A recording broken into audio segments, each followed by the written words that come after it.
Kailan dito tayo sa Magellan Cross dito sa Cebu. Ayan, ang daming tao ngayon dahil Sunday ngayon.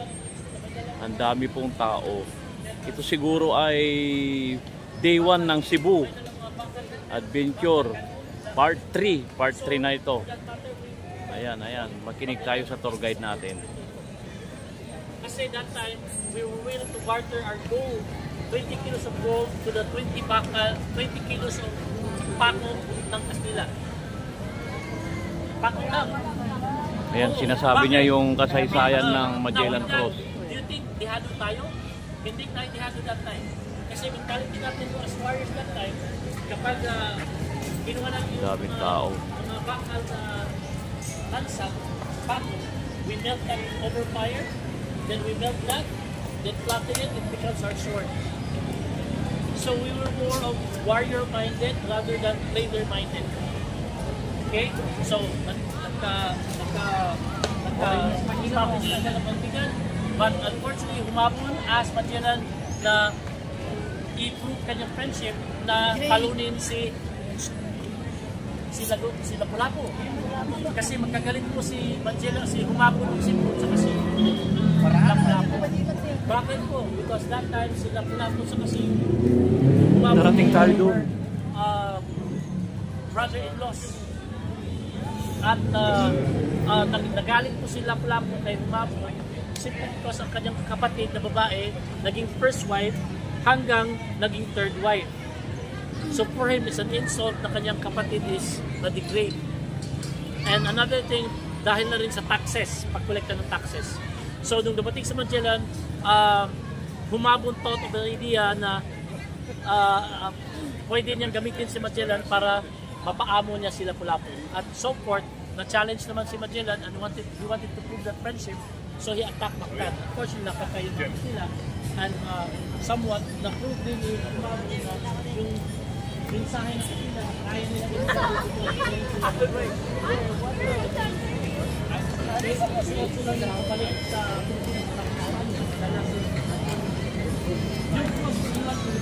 Casa Niño. Ayan o.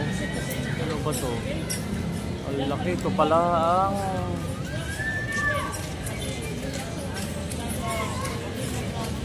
daming tao po kailyan. Ito ay Cebu Day 1 Part 3. Ayan.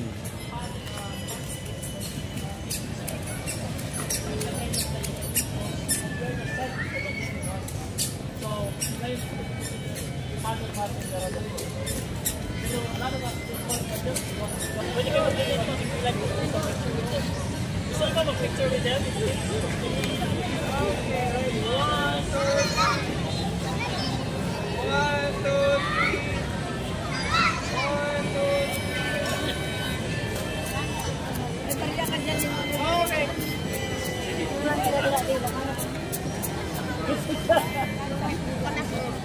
Okay.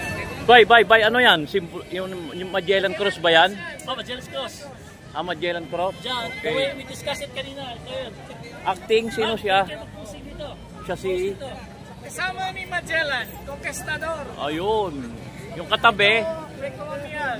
Ayan. Native Cebuano, kasama ni Lapu-Lapu. Ikaw naman, sir. Kasama ni Lapu-Lapu. Yan. Shout out. Ito ay Magellan Cross. Yeah, Magellan Cross. Magellan Cross. Hindi akong tumabi kay Magellan. Pwede.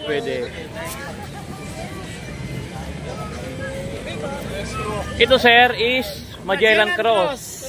Ito yung iconic na Magellan Cross talaga. Okay. Tapos ito, Santo Niño Church. Santo Niño Church. Okay. Ito ay Magellan Cross. Ayan, oh. Ayan.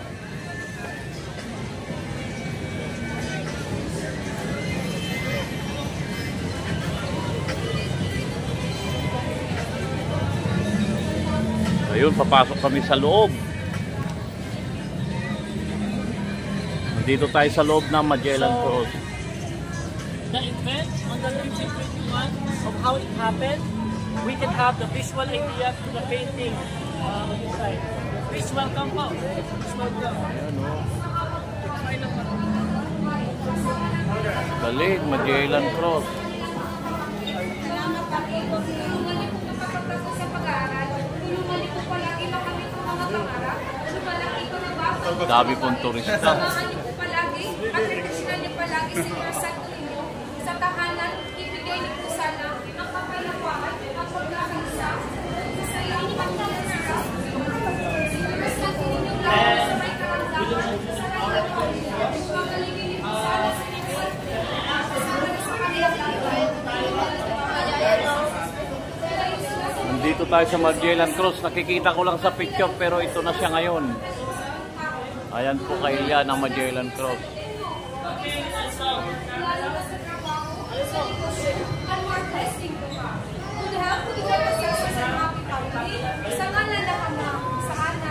Ano naman siya, sir? Ano naman siya?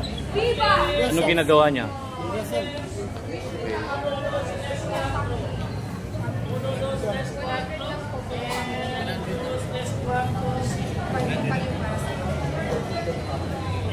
Ako pala po siya sa inyo.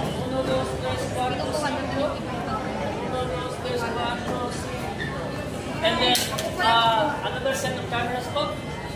Last. And then, ito naman po, 1, 2, 3, 4,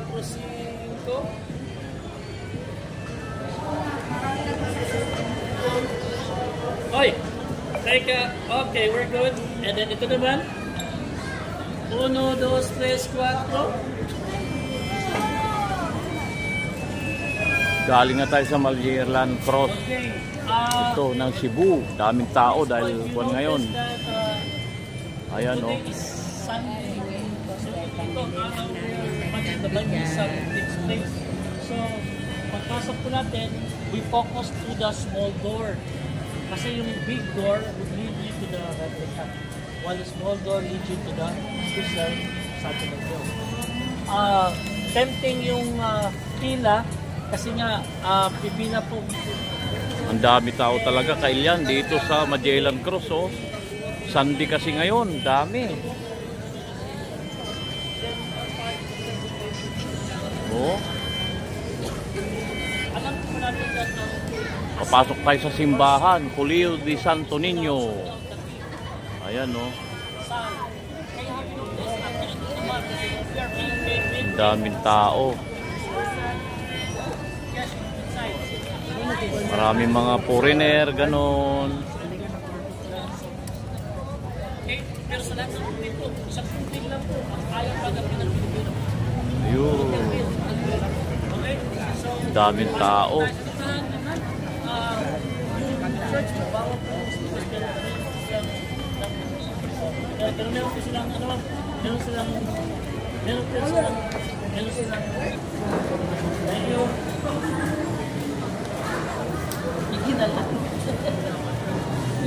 Remembrance.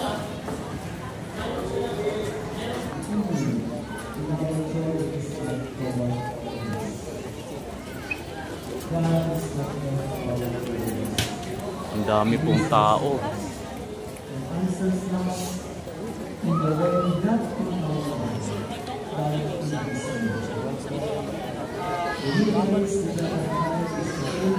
Ayan o. Pilgrim Information Center, Casa Santo Niño. Dito sa Cebu. Shout out po sa lahat po ng taga Cebu.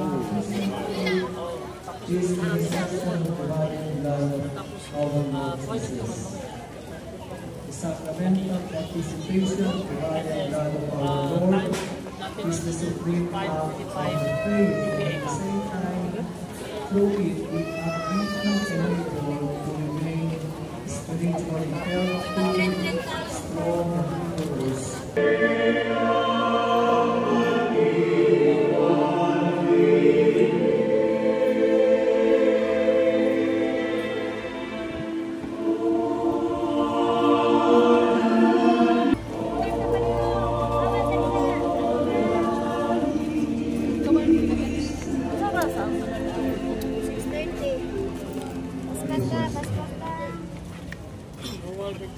Bawal.